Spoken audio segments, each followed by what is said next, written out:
Good evening, everybody. Most venerable teacher, venerable sirs, brothers and sisters in the Dhamma, I am very happy to see this evening so many people gathered here.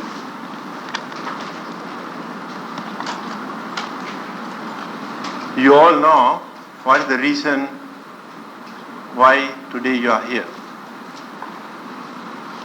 All of you joined for the 8 Precepts program. If you want to know the history of this program, I would like to explain to you.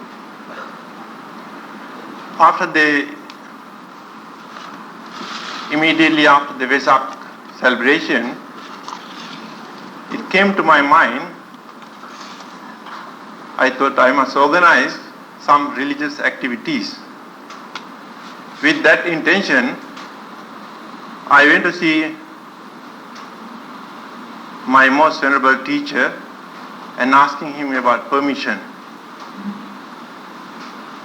With his compassion, he has given me to organize the religious program. Of course,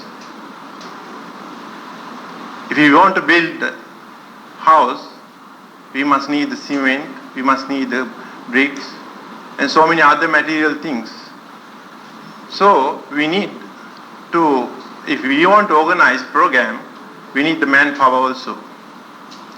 I'm really glad to tell you our Dhamma missioners of the Buddhist Mission Society, missionary group, they have given me all the full support. Day and night, some of the brothers and sisters, 1 or 2 days, they did not go to work. They took leave, purposely organized this program. Thanks to Dhamma Missioners group. At the same time, I have been invited Venerable Suvanno, all the way from Penang. I think all of you know he is very famous in Penang as well as throughout the country. Very difficult to get him over here. 1 month ago, so I invited him. Through his kind compassion, he have accepted my invitation, and today he is here with us. Thanks to Venerable Suvanno, as well as Venerable Mahanama and other our resident monks, to give me this all the support. At the same time,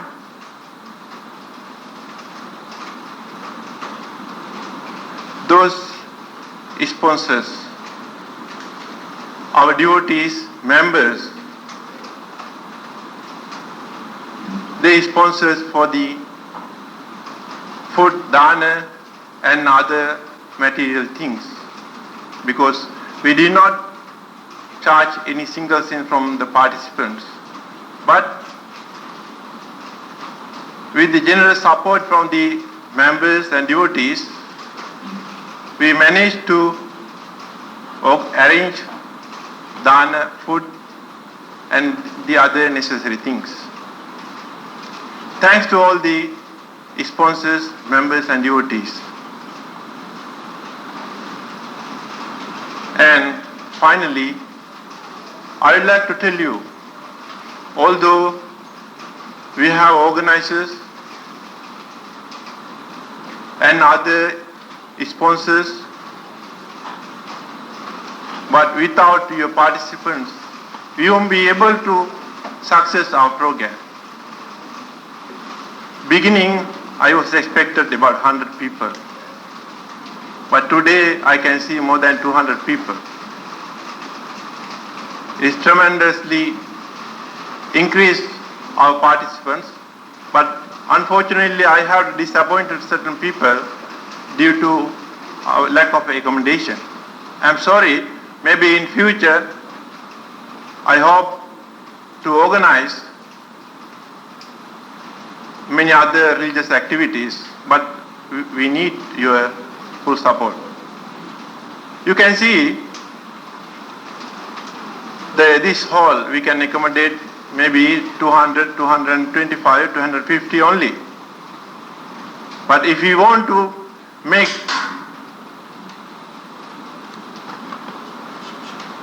if you want to organize bigger program, the many participants, if you want to see many participants, we must need bigger place. That's why we need your support to build bigger hall.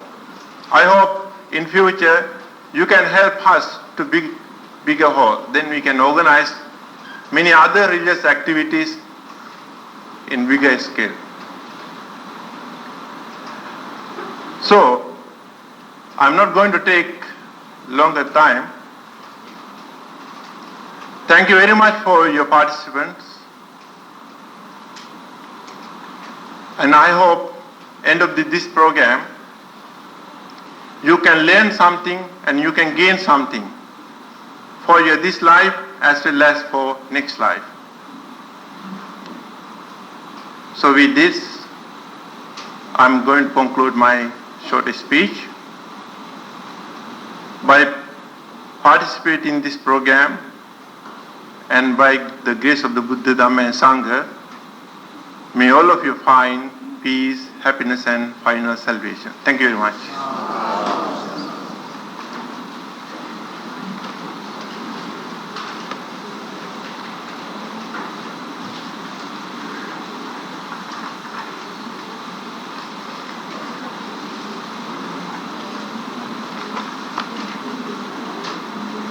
Thank you very much, Venerable Dhammaratana. We are very fortunate to have with us today also our Chief Venerable Dr. K. Sri Dhammananda to be our advisor for this program. I must say that the fine development of this temple owes deeply to our Chief Venerable. I will now invite our Chief Venerable Dr. K. Sri Dhammananda to deliver the opening speech for the first mass observance of the 8th precept. Venerable monks, dear devotees, this is another happy occasion for all of us. This is the first time that our members have organized this kind of mass observance of 8 precepts. So let me congratulate the organizers, Buddhist missioners headed by Venerable Dhammaratana, and this group, few young boys and girls, started this mission a few years ago to study the Dhamma and little bit of Pali language also. Their idea is to know the Dhamma systematically, because many of these Buddhists in this country actually never had the opportunity to learn Buddhism or the Dhamma taught by the Buddha. They have all sorts of traditions and belief and practices and imaginations practiced in the name of Buddhism.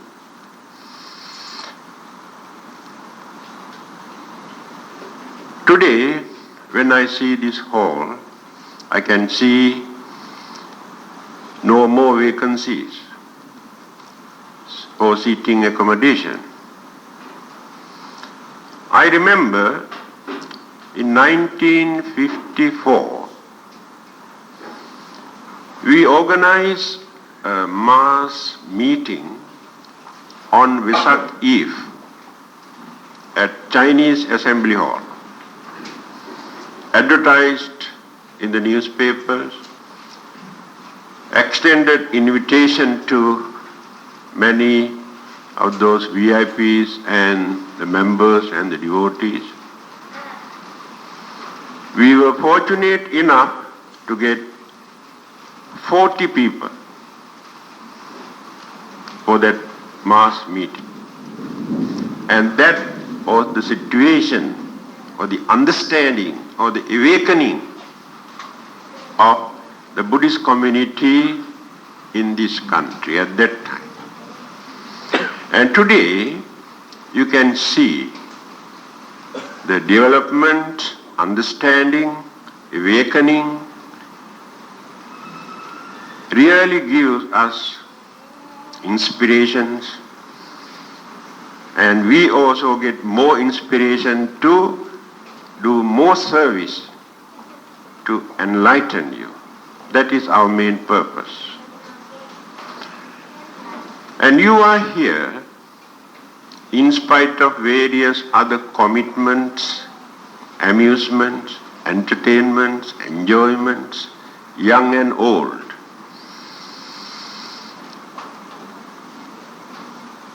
To know or to learn, to understand what this observance is, or what do we gain.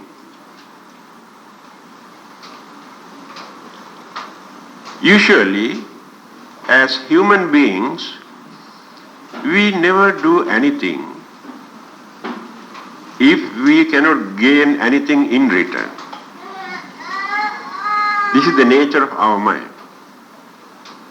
There must be something for us to aim. By doing this, or we can gain that. By observing this or following this, we can gain that. Otherwise, we are not ready to do anything. I remember during the Buddha's time, a well-known lady devotee, Visakha, very, very devout lady.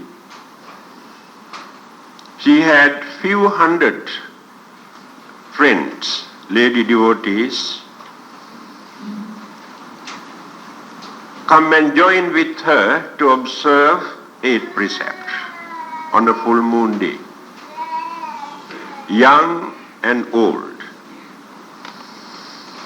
After that, she wanted to test these ladies. First, she approached the young ladies, unmarried one. Actually, what is your purpose? What do you expect by observing this precept? Then they said, do you know, by observing these 8 precepts, we hope and pray that we can get good husbands. Well and good.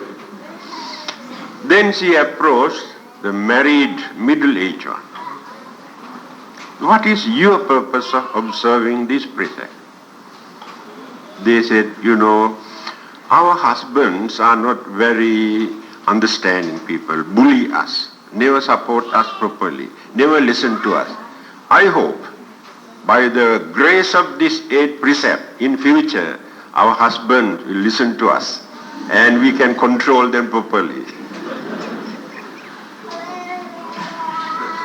Then she approached some very old ladies and asked, what is your purpose? Well, we believe after our death, we will get the chance to go to heaven, to enjoy our life. That is what I told you at the beginning. There must be something. Otherwise, people are not ready.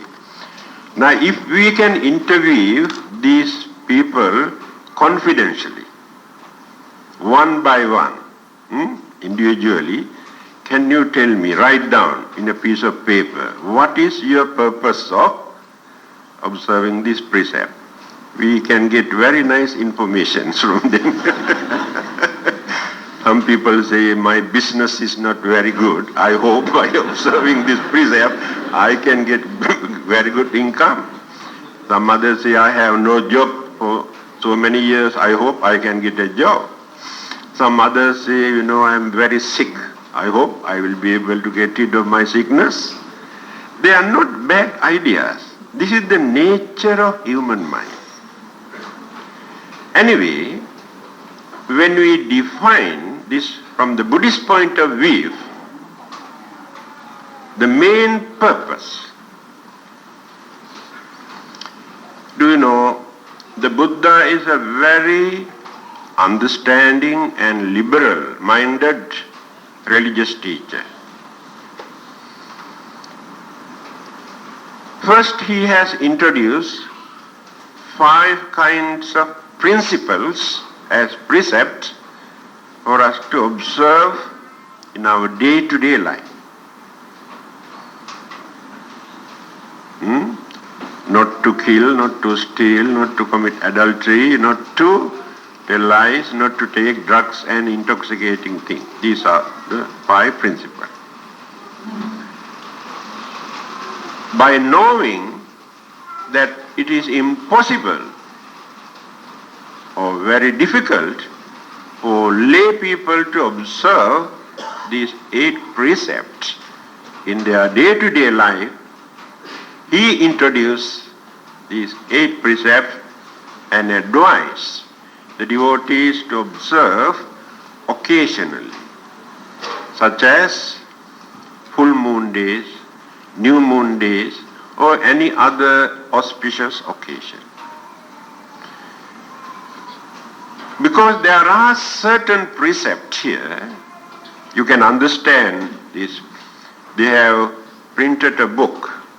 These organizers have printed. There you can see the significance and the meanings and purpose of the 8 precepts. When you read this book, you may come across certain repetitions here and there, because this is their first attempt, first effort, so we must give due credit to them for preparing these booklets. Although they have mentioned my name here, I am not the one who has written this.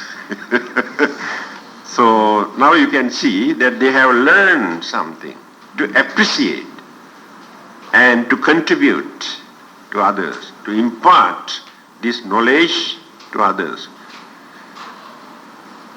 The main purpose is, especially in the modern society,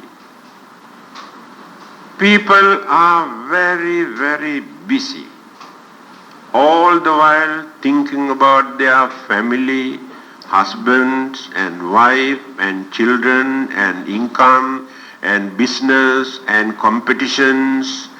There is no peace.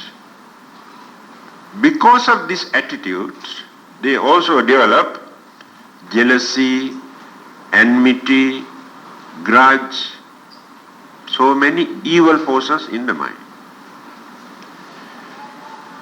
So when we can keep away from those activities at least for 1 or 2 days, then during that period we do not develop jealousy, anger or enmity or evil forces in the mind. Then the mind and heart get the chance to relax, some sort of calmness, purity can maintain. Otherwise, we have no peace. At home, it is impossible for you to maintain this. So, as a tradition in Buddhist countries, they started this every full moon day, new moon day, and 2 quarter moons also. That means 4 times a month. Because those days, full moon and new moon days were public holidays. There are many reasons for that. How the moon can influence us in various ways. Either to disturb our mind, our physical body, and the elements of our body. And when we observe these precepts, especially on full moon or new moon days, we try to adjust ourselves to harmonize with the existing cosmic energies. Otherwise, always conflicts and clashes take place. Then create mental problem, physical problem, and sicknesses. This is for health reason. Again, moon can influence the fluid in the whole body, especially in our brain. Some sort of disturbances take place in our brain cells. Some changes take place on full moon day and new moon day. And certain sicknesses you can see how they aggravate, especially on full moon days, such as asthma, bronchitis, and those who have little bit of mental disturbances. You can see changes on full moon days, especially for a few days. Influence of the moon. So when you observe the precept, we reduce that tension and fear and jealousy and anger in our mind. We allow our brain and heart and the mind to relax. Then we can avoid so many sicknesses, can maintain healthy life, to carry on our day-to-day life peacefully, if we can continue. When our way of life is changed according to the modern society, so-called modern development, we always complain that we have no time to observe the precept, to meditate, or to attend some religious services. But we do not know. We are going backward. Our health, our purity in the mind, and the virtues, and the principle, and the precept, or the morals are decaying. So it is not actually the development of the mankind. We develop this world for our satisfaction. Satisfaction means to entertain our desire, craving, anxieties, and selfishness. We discovered so many new things to lead our life, thinking that we can lead our life peacefully, but later we realize this is the wrong attitude, this is the wrong method. When you observe the whole world today, you can understand this. Few hundred years ago, the behavior of human beings and today, you can compare.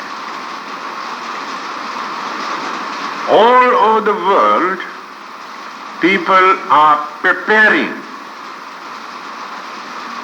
producing more and more weapons, dangerous weapons, bombs, nuclear bombs, to destroy others, kill others.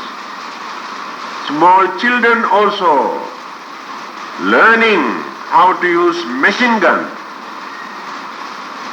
So everybody is learning how to kill others.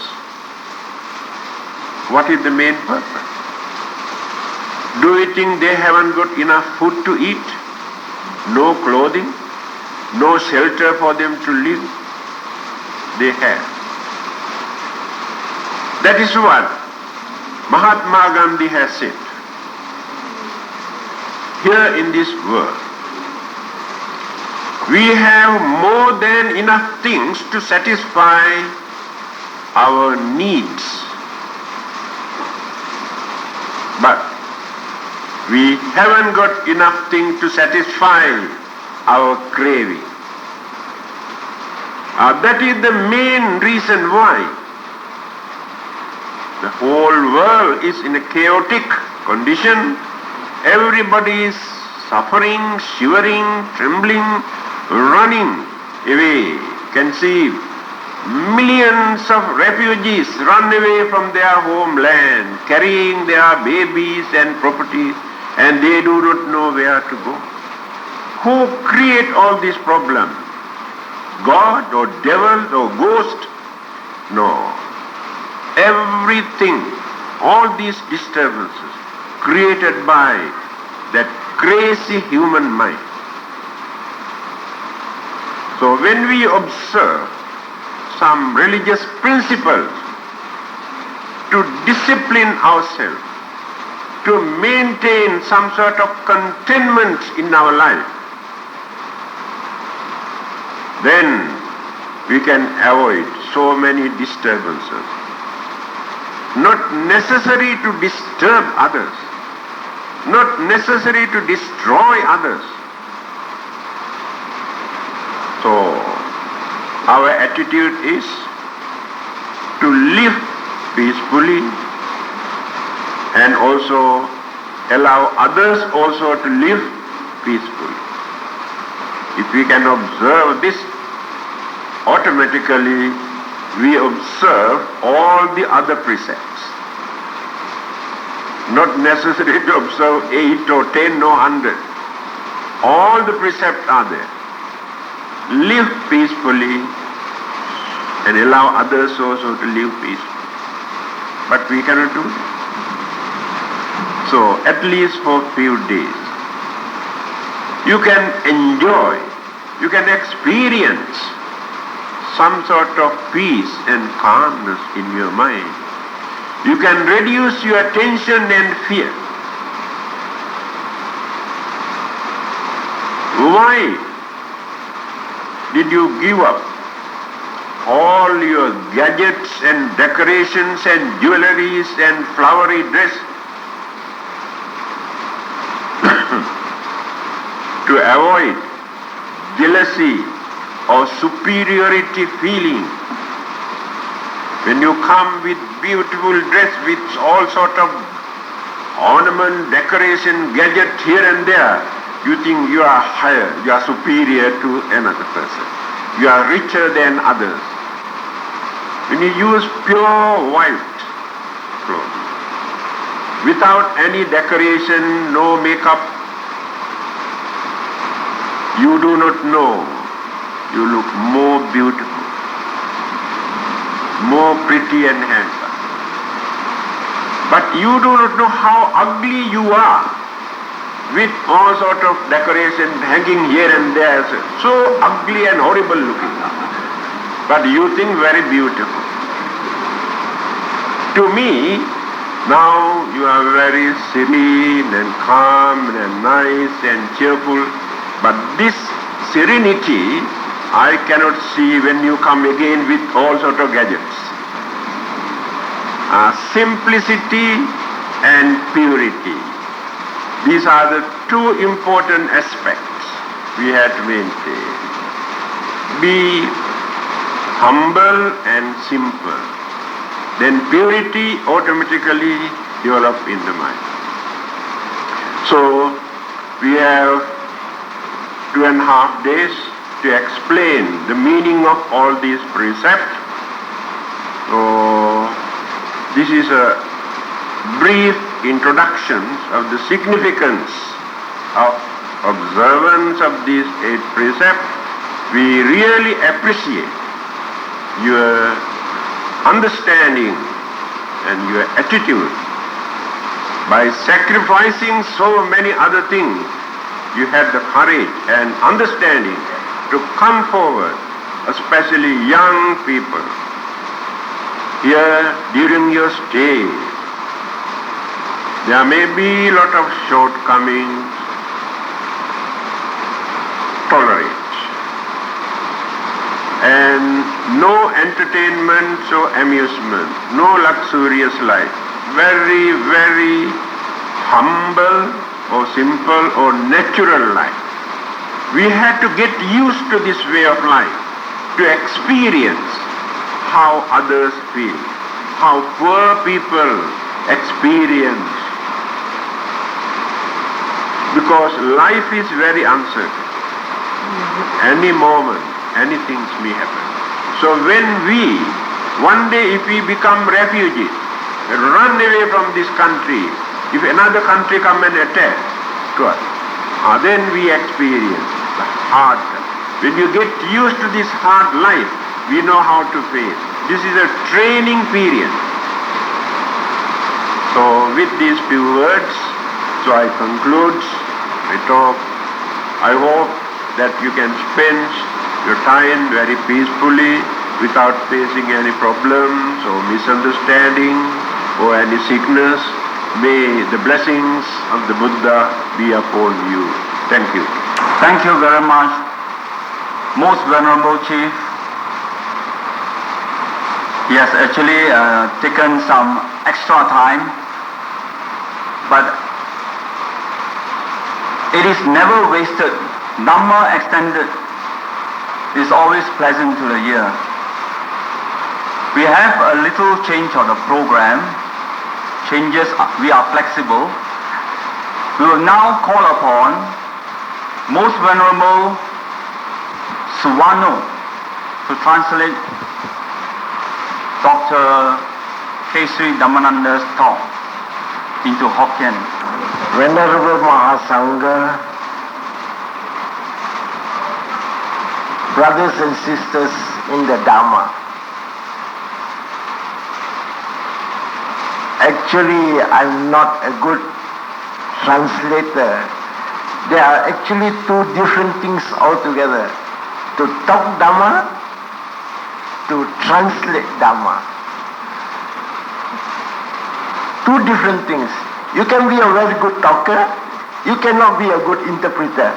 You can be a very good interpreter, you cannot be a very good Dhamma talker.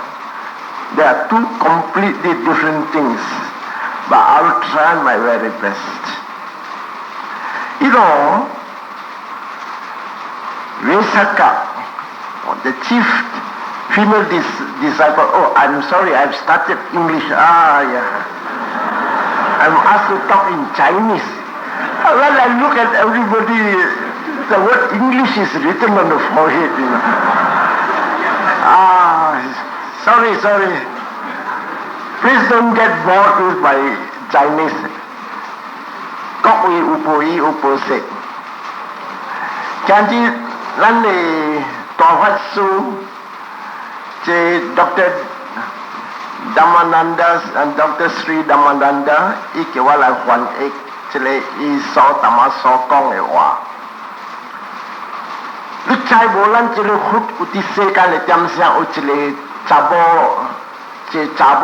chính cha chút mía kêu cho lần lệ kêu cho Vesaka ý sĩ cha thông chế chá bó thế ý gạo bó xì lăng kêu cho bó xì ong.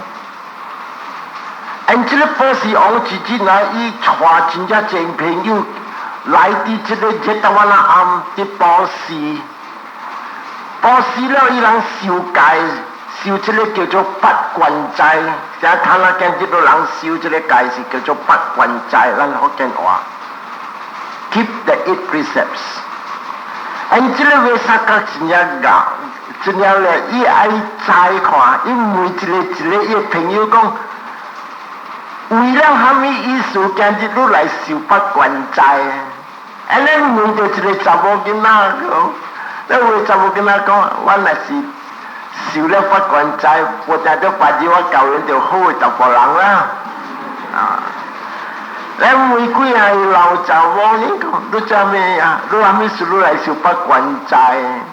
我受法官在，我查甫人查久真正歹咯，肮脏咯，无理由咯。假如你若是无听着我受法官在，这个公敌斗骹手，好歹查甫人听我话，乖一过啦。即你看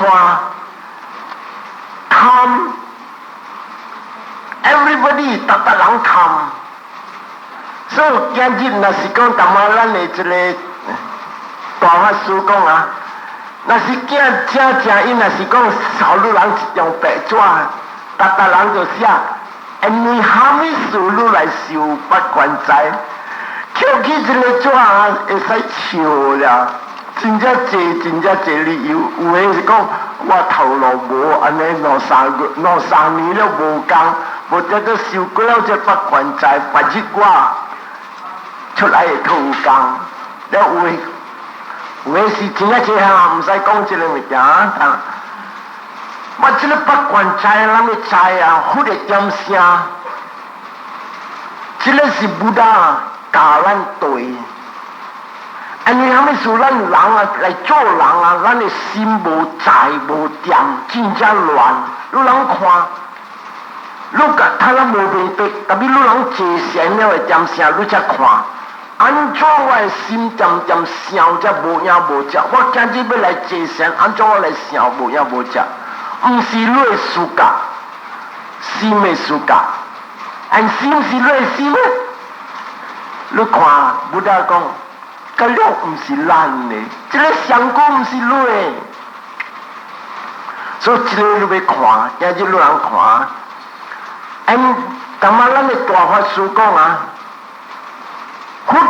伊有叫咱对这个八关斋，初一、15、初八、23，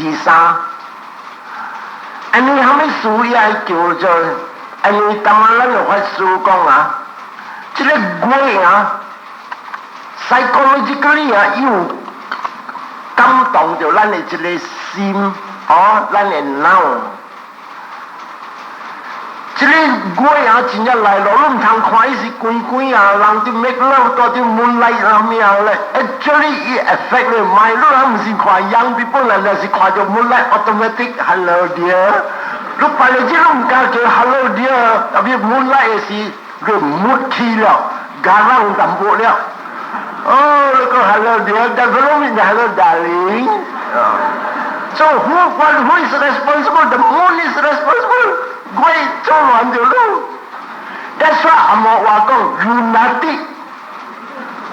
lunatic 小人。Why is called lunatic? Luna is moon.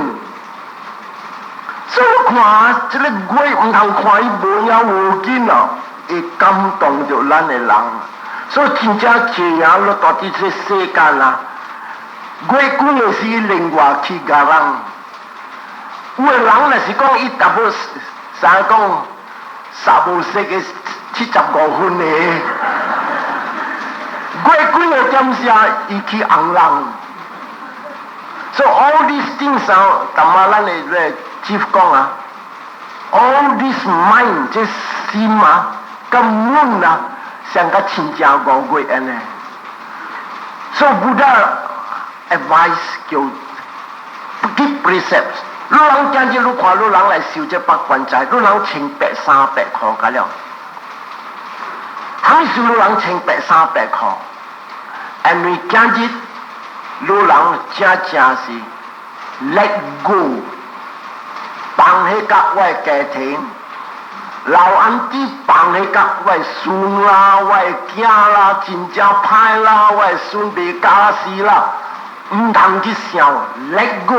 今日我要修行，這修行啊，講起來，愛凊彩大，凊彩清，凊彩困，凊彩食。你你若是对安尼啊，你会这八关斋真正清气。啊，什么事你人来清白？因为日日到暗你点点穿花衫，你是平常人。今日你点点看，哎呦，我上古清白，你諗要知？我今日是来训练，互我人清白。In other words， 今日我要 train 我的 mind， 互清气清白。清气到虾米？莫点点去圣地。你人家己厝啊，24点钟啊，即个我互你人一个分物。你人摕一本册，一个去圣地你画一画，一个去圣地你画一画，一个去贪心你画一画，了顺起来你看24点钟人画几画。That is also very interesting, you know. And you are now 看到你人来接受这八关斋 ，actually 你人是啥物啊 ？Let go. If 若是你去圣地，你的八关斋无清气。今日你若是到底坐他顶阿妈在你人受八关斋，上妈在要去食倒落，今日食这臭物件，妈在我要食夫妻叉，啊，贪去了，画一画落去，所以妈在是后一个人要偷这个八关斋，咱来看你有清气无清气，所以淡仔一个咱的一个。即有讲即个物件，即个修即个八关斋啊，佛讲嘅啫。你看佛经里再来真正济故事。你修了即个八关斋，修半即个八关斋啊，伊出世天顶做红光。半日伊无通修一日，因为伊半日伊去艰苦了。所以今日你人若是会修安尼啊。希望你人，即个啊，佛讲啊，靠稳，爱脱离即个死的苦的所在，要来去出是好的所在。你做安尼物件，无像安尼知。伫即边咱要知你看，不得教咱。今日咱来出世做人，咱就爱骨力。爱来稳扎淡薄好的物件去，唔通去渐渐讲啊，爱留住一堆这物件。你看，淡仔咱的接讲，逐人真正贪，无明白的人就无一看，安怎样要来做伊快乐？你看，scientist安怎做？伊做原子bomb，伊做 nuclear bomb，伊做这个你啥物啊？伊讲要稳啊，就看的我碰一个跑落去，就这个干了嘛是看咩？伊所看的物件，外行的物件 ，external 的物件会做伊快乐。特别不但讲啊，真实快乐是对伫倒落啊。你人关你人的心，你的心若是清气，你是真正快乐的人。所以 actually 啊，今日你人是来这边啊，是 mind training，train your mind。until 你看，你再无淡仔接讲啦，真正济咱的病这边啊，真正济人啊。真正济是咱的病，是对伫倒落，因为心无欢喜。啊，无话就讲啥物啊？啥物 sickness 係 neurotic conditions。你看我故事，我39年我做老官厝，我時甲你講啊，我故事啲個 intense order 只物件，後面要 order 上啲借啲老官厝 tranquilizer。第一节啊，开类第一节 tranquilizer， 这个拢总对伫倒落啊，人心真正乱，袂晓放迄个，逐工捡起来，想捡起来咧，想到好的就伫笑，像个小人一点点咧就无尖笑，想到苦的就无尖家己流目油，最走路流目油。So all these things， 咁了不是讲啊，扣起来扣笑。所以这个 neurotic conditions 啊，这个心渐渐做咱乱啊，去知啊，病真正济。你看有啊讲，老君嘞，我头壳渐渐晕，安怎无晕啊？昨暝渐渐笑，伊囝讲淡薄话，伊无欢喜，若笑到2点伊无困，大概伊9点就困。所以你看起来，你看，你跳起来笑。Actually， 睇下我这里嘅天淡薄，但係咱你只不講 I'm going to add something more. Sorry, certain things I translate, certain things I put a little bit. All our problems， 咱嘅苦對內行咧。啊，自己咁你咁做亂啊 ，hopeless 嘅路咪，臭啊嘛！要如阿妹再来笑，要再来不是。That little child 啊，伊一般时啊去红人，他等好的时候妈妈，sorry 啦，我做错路啦。后来妈妈我伊无笑，但嘛伊骂讲死鬼啊！你看，看啊，我啲好伊去学堂，伊就敢骂我了。反正我若是老了，我无钱了，我嘅伸手甲伊啊，去钓的时啊，惨哦，了伊来嚎咯，嚎到2-3点、3-4点，在加起个死鬼4点了，佫无困，了妈仔看到你囝一个佫叫起来笑 ，and then 他们笑啊，因这个臭囡仔，你看我一几暝无困。頭殼痛 headache 嚟，然後走去找 doctor。What is that, doctor? What you need is a little sleep tranquilizer. And usually doctor 好攞咩啊 ？Valium, Librium. Sleep. And then actually you let go. 過了就買去叫佢嚟上，唔使 Librium or Valium 唔使，這頭一行。What is first? Let go. Because 咱嘅囝會 change， 會變。時間就行人，特別落嚟坐嚟 Sunday school。After learning Sunday school，嚟知 what is good, what is bad, what is kusala, what is akusala。係咪應該做，係咪唔應該做 ？The child is going to change。伊會變，and 好掉嘅事。阿女故事我想講，伊阿爸就變歹，啲事冇啦，阿女大另外怪啦。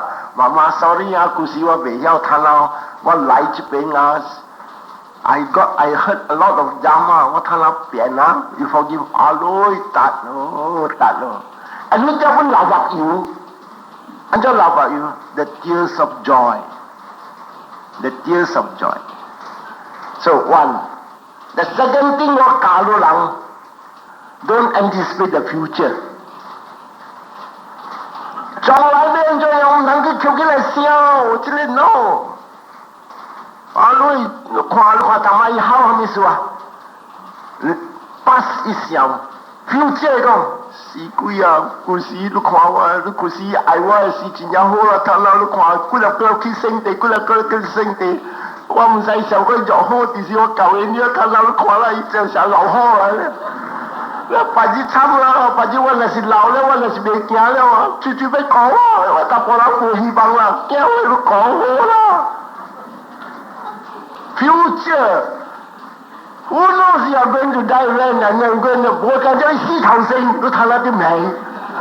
So you see, really stupid, thinking of something which does not exist. So know how, let go what is past.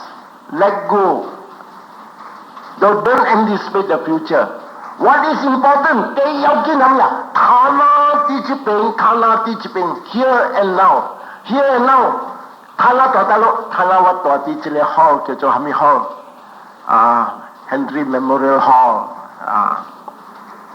睇啦，我聽經，乜仔我念經，乜仔我行善，我借善，再讲我不到腰，再讲腰 ，and then 咁啊，咱诶就讲，咱如来是腰伤甲人无通食，唔通伤甲我。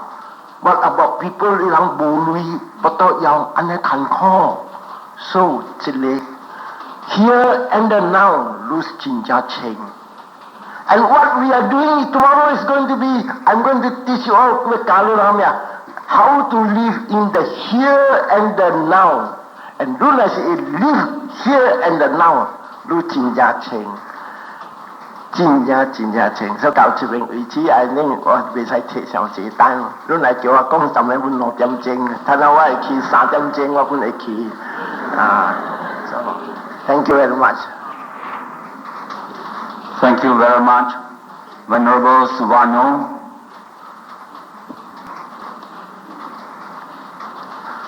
What was said? The past is done and gone with.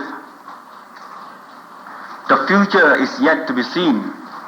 Live now, live the present. Actually, in the program, I'm supposed to do a briefing.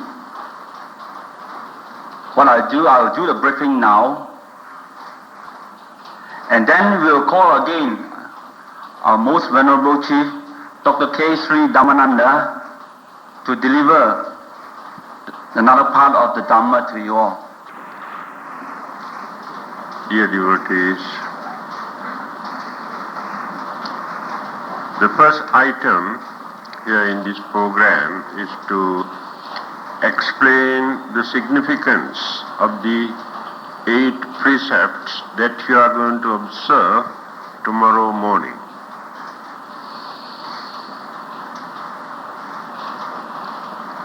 Before that, you must understand the real meaning of this word precept.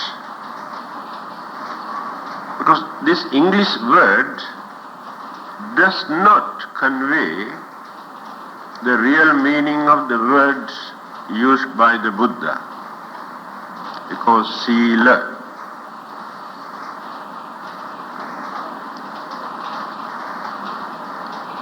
Sila does not mean a religious law or religious commandments. From the Buddhist perspective, sila means discipline. We try to discipline ourselves by knowing that certain things are bad, harmful, cruel, wicked. Then this will become a sila. If we observe something or follow something just because of the fear of punishment from somebody, that cannot become sila. Because you follow this, you observe this because of that punishment. In Buddhism, there are no religious punishments. That is not the duty of a religion. The duty of religion is to guide people, to educate people, to tell them how to observe morals, ethics and discipline. If anybody violates, the punishments must come from the government, not from religion.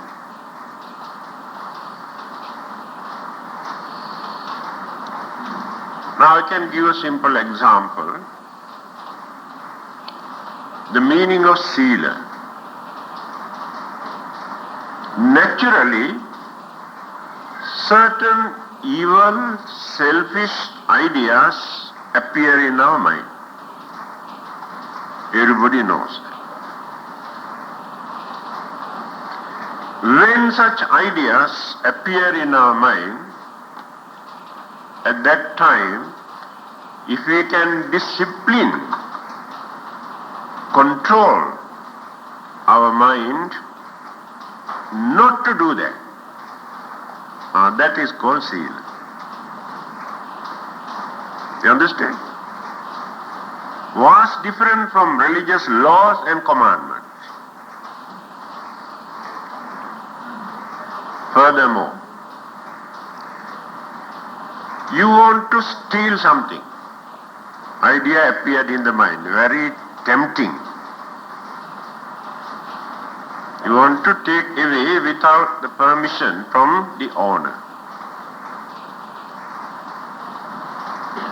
Then you had the knowledge or understanding to know that it is wrong. It is unfair. Therefore, I must train my mind to abstain, not to do that. Then it is a sila. The rest are the same. This is the real meaning of sila. The English word precept does not give this meaning. Then, just now I told you,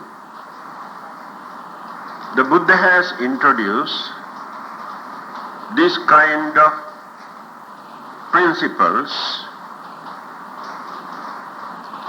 as 5 precepts, Pancha Sila. But these precepts are not only for Buddhists. There you can find universal values, irrespective of their religion or without any religion. These principles are for the whole mankind to observe.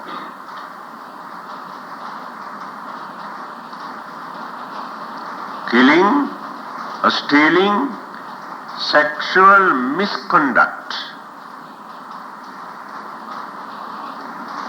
telling lies, and taking drugs or intoxicating things. Regard as morals.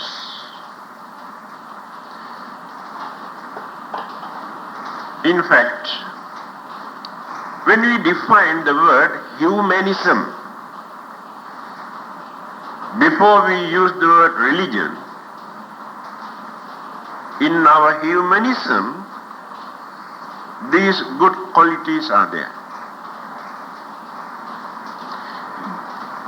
We do not observe these principles thinking that God has given these principles for us to observe. But by knowing these things are wrong, according to our experience, observance,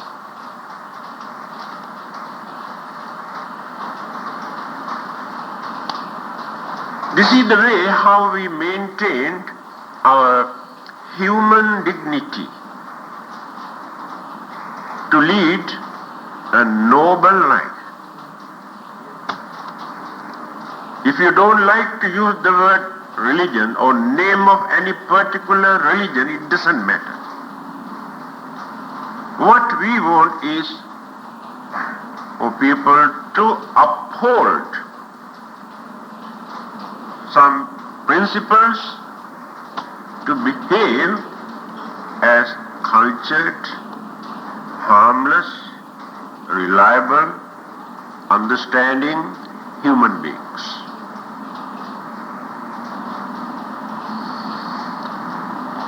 They maintained this long ago, even without all these so-called religions, through their understanding.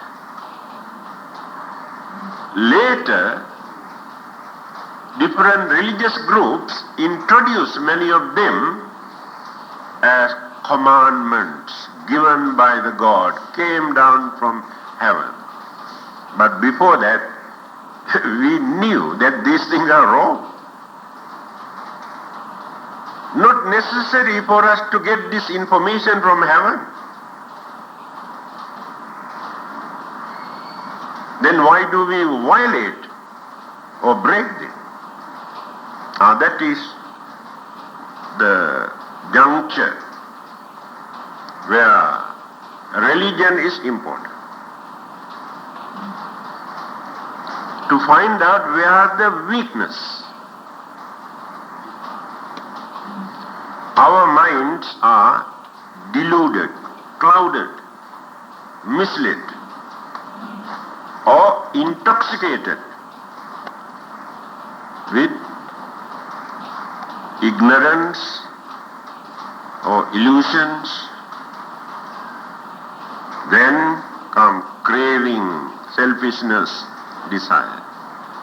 Then appear jealousy, anger, grudge, ill will, enmity. These are the forces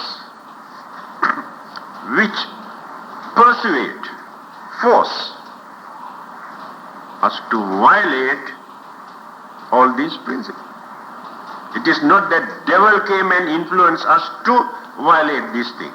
This is a very poor human mentality.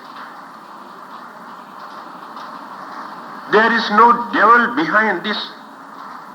The same human mind pollute when it is misled, intoxicated, gone mad, violate. Then religion tells us what to do at that time to train this unreliable mind.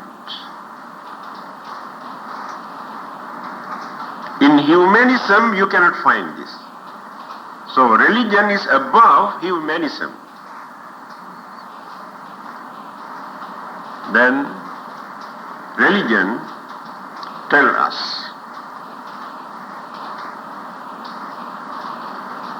many of those existing religions tell us God is above. He is watching. If you violate this thing, He will punish you.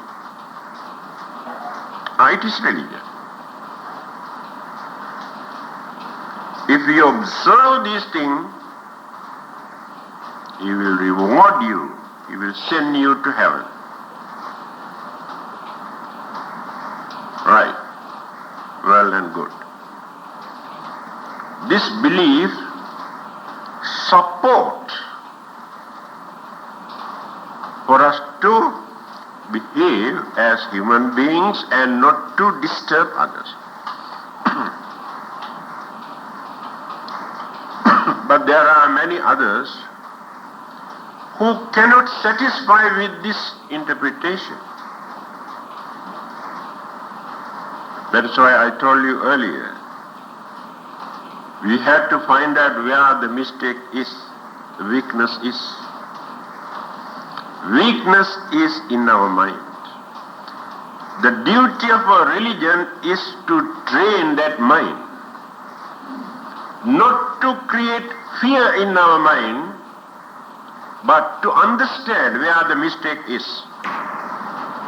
That's why I told you earlier, we had to find out where the mistake is, the weakness is. Weakness is in our mind. The duty of our religion is to train that mind, not to create fear in our mind, but to understand where the mistake is. People say, we are God-fearing people. Buddhists never say, we are God-fearing people. Because we do not keep away from evil things just because of fear of punishment. But by knowing they are wrong, we have to cultivate this understanding. Then,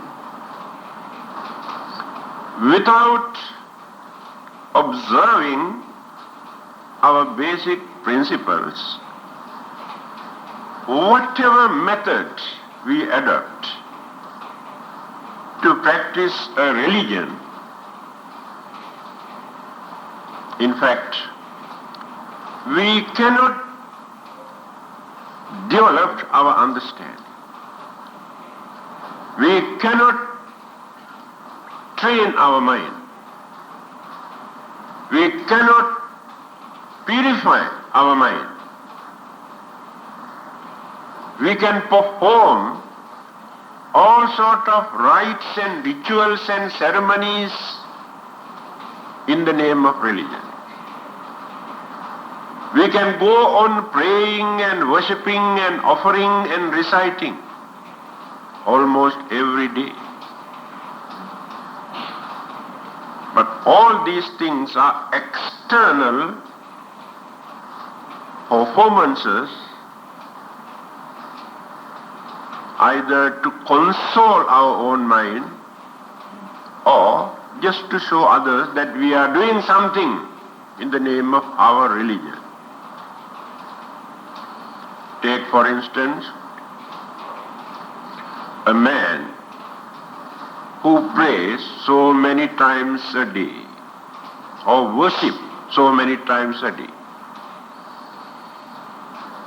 But we can find in the same person's mind cruelty, jealousy, anger, hatred or greed, and also disturb others. But he prays, he worships. People say he is a very religious man because he prays so many times a day. Another man who never pray, never worship, but he observe, uphold certain principles. He doesn't want to disturb others. He reduces jealousy and anger. And he is reliable, very honest, kind-hearted. But he doesn't pray. Now who is the real religious man? Whether that man who prays so many times a day by cultivating all the evil forces in the mind, or the man who trains his mind to behave as a cultured human being, although he does not pray. The Buddha, before his passing away, at the last moment, he said,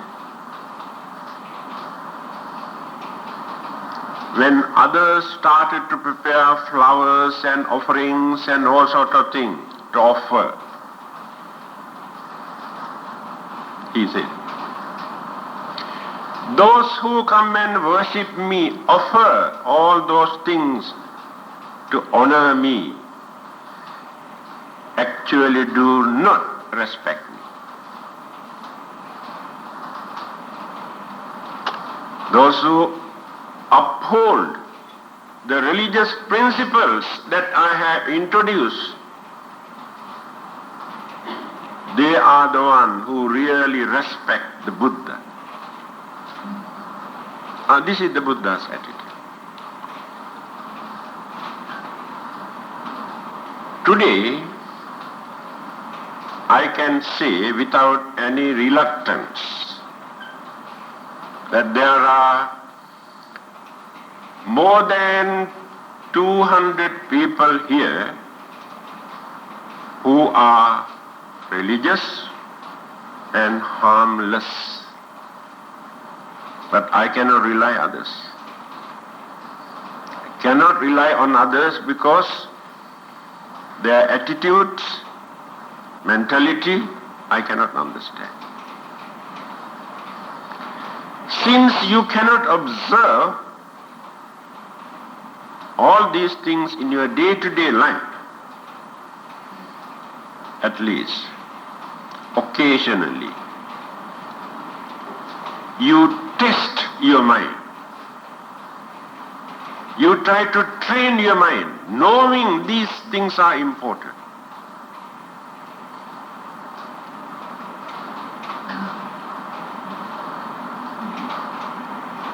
Today, we are going on increasing our craving. That is why there is a very keen, unhealthy competition.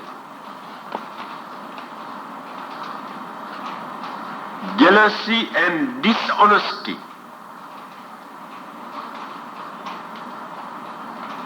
Cruelty, selfishness.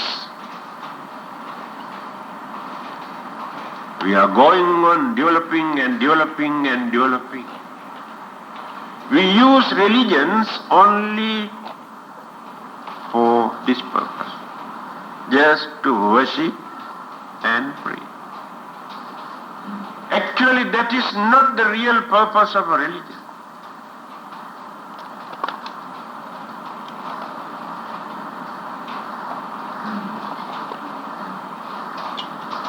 We have to train ourselves. Suddhi asuddhi pacchattam nanya manya visodaye. The Buddha is saying, you can find this in Dhammapada. Purity and impurity of our mind, we maintain.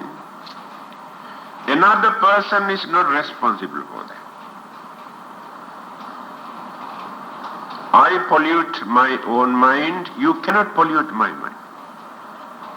I cannot pollute your mind. I can create some sort of environment or atmosphere, because of that you pollute your own mind. When I scold, use bad word to humiliate you, and then I create very bad atmosphere. After that, you take all these things and carry this message to your mind, then you pollute the mind. If you have trained your mind, you know how to guard your mind at that time. Then no one can pollute your mind. No one can disturb your mind. That is what Buddhism is trying to do. To tell you how to guard your mind in spite of various disturbances and troubles and calamities and problems.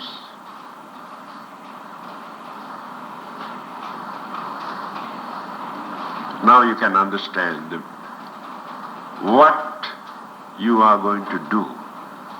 What is the purpose of your coming here? What is the meaning of this sila or observance of precepts?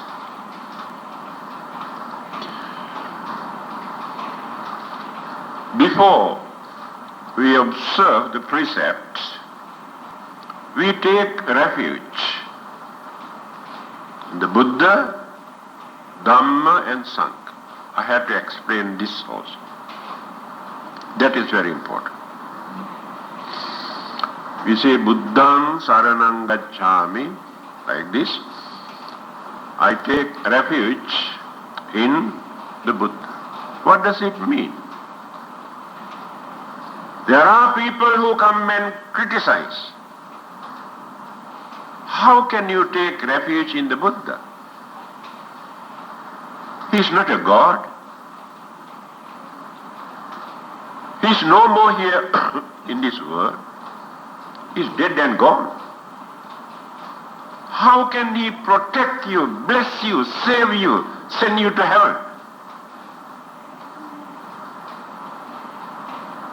ever got the answer?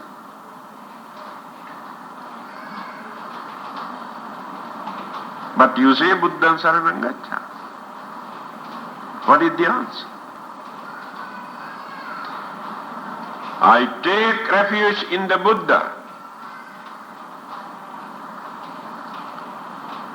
to protect me, protect my mind, to gain more confidence and inspirations,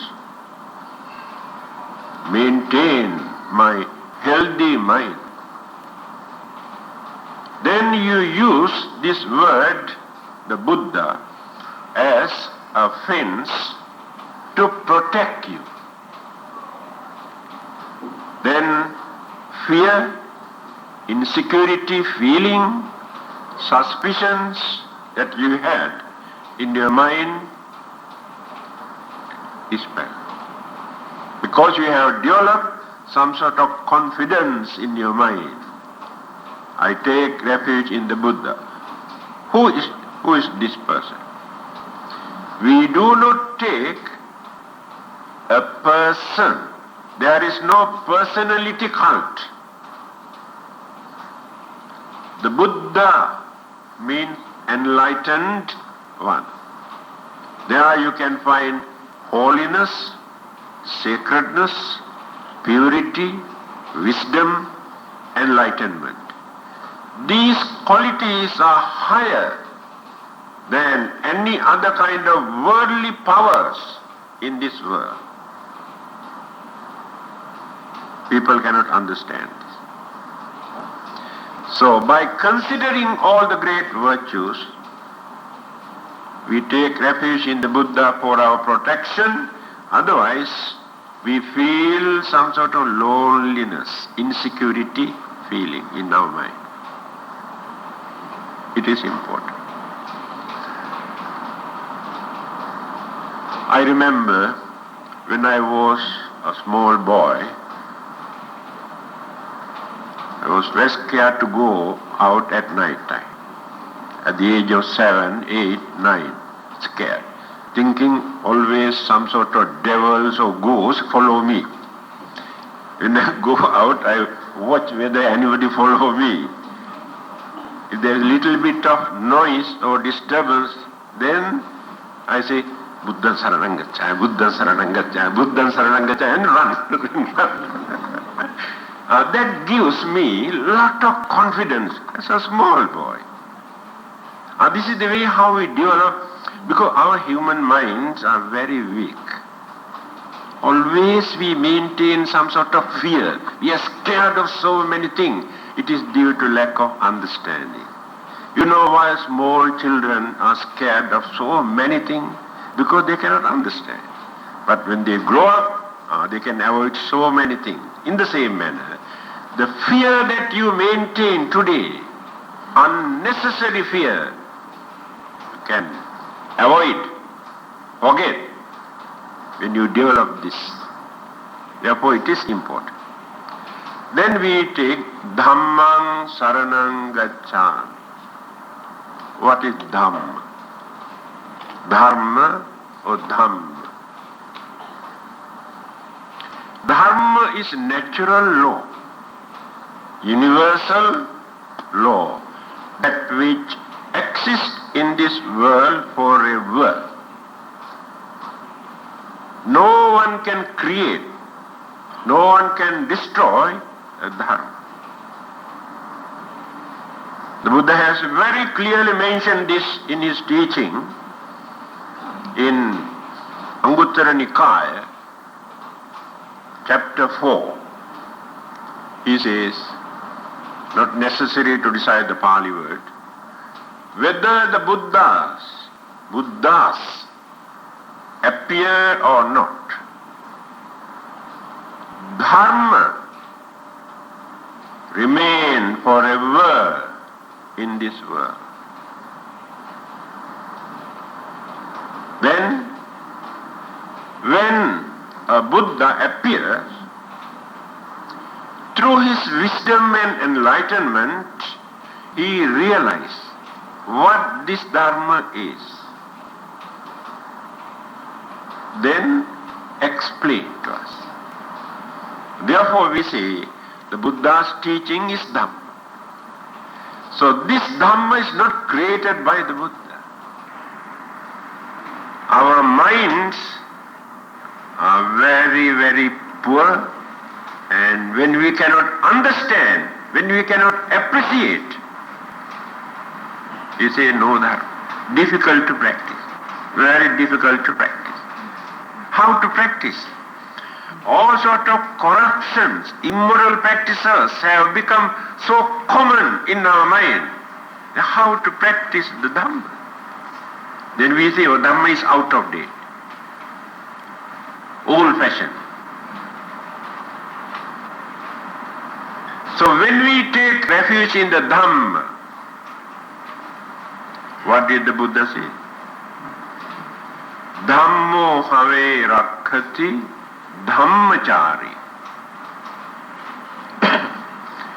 One who respects this Dharma, one who lives in accordance with this Dharma,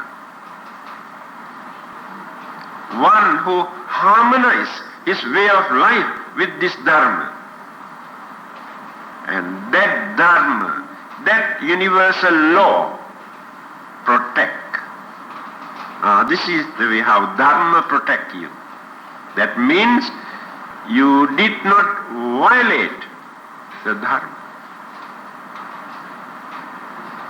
By violating the existing Dharma, you go and pray to Buddha, pray to God, pray to Bodhisattvas, and do all sort of offering to escape from the punishment. Doesn't work. Because Dharma is unbiased. Dharma never consider whether you are Buddhist or Hindu or Christian or Muslim or no religion. Dharma is unbiased. By worshipping and praying, you cannot stop the punishment. Therefore, your duty is to adjust your way of life, live in accordance without violating this Dharma. Then what is this Dharma? The meaning of this word Dhamma. Chatussu apayesu cha vatta dukkhesu cha apatamane kattva dhareti Dhammo. This is a very useful, meaningful interpretation of Dhamma. Meaning, the universal law that which support us to hold on without allowing us to fall or get into any of those miserable, suffering states of existence. See how meaningful. That means while we are living here, there will be so many reasons for our downfall. But the Dhamma protect us, never allow us to fall down if you do not violate it. After our death, the Dhamma does not allow us to be reborn as animals or ghosts or spirits or devils or in hells or any kind of suffering state. This is the nature of Dharma. Dharma means hold. This earth is called Dharani. In Pali and Sanskrit, we say Dharani, earth. What does it mean? That which hold everything. This earth can hold everything. Therefore it is called Dharani. In the same manner, Dharma hold us without allowing us to fall. But by worshipping to this Dharma, you cannot avoid this. Your duty is to harmonize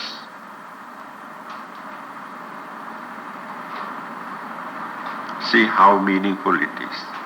So when we take refuge in the Dhamma, we try to uphold certain universal law or cosmic law that which exists in this world. You take refuge in the Dhamma for our protections and guidance. Sangham Saranangat. We take refuge in the Sangha community,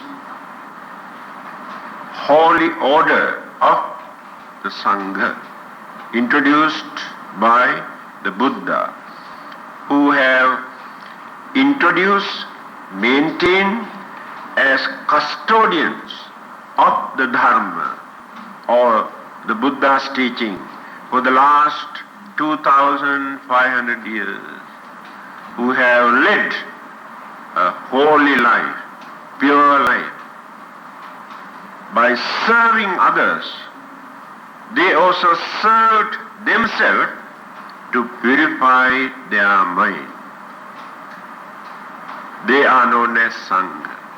When you take refuge in the Sangha community, again you get moral support. Whenever you have any problems and worries and fear and disturbances, you approach the Sangha. Get their blessings and advices and idea what to do.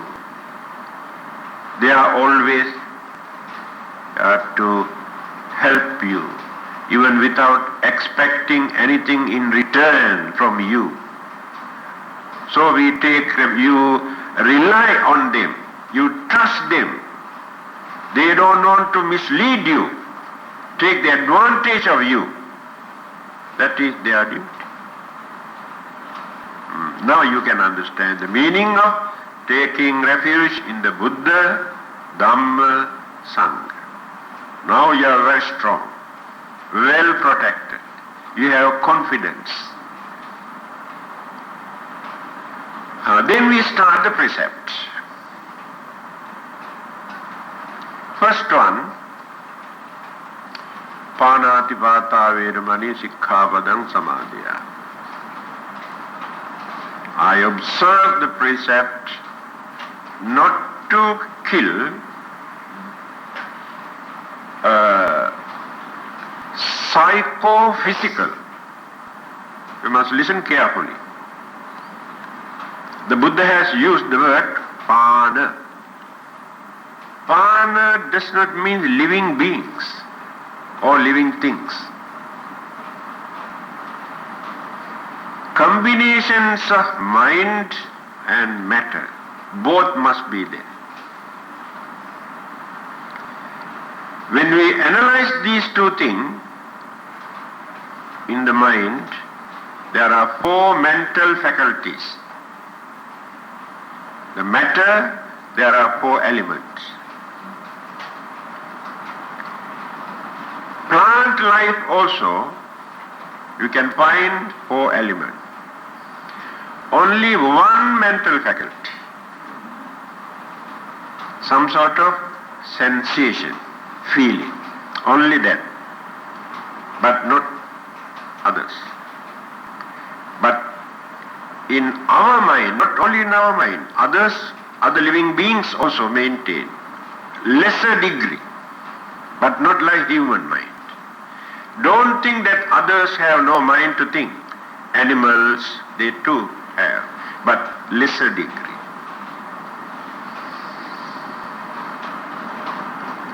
So, there are many other living things in this world where you can find life processes, cells, but no mind, no other mental faculties there. They are not under this category. So when we destroy a life, where you can find completely developed mind and matter, that is the nature of this precept. Then why do we avoid? Why do we want to avoid? Not as a law, but by knowing that it is bad. Then the Buddha says, If you cannot understand why it is bad, in Dhammapada again you can see this saying, Attanang upamang kattva nahaneyana gate. If you cannot understand why killing or destroying other living being is wrong, then you have to consider in this way. How do you feel when another living beings come and try to kill you? How do you feel? You feel happy? Or you go and surrender? That is enough for you to understand why it is bad. This is the Buddhist attitude. Then there are so many other factors. You have to complete 5 factors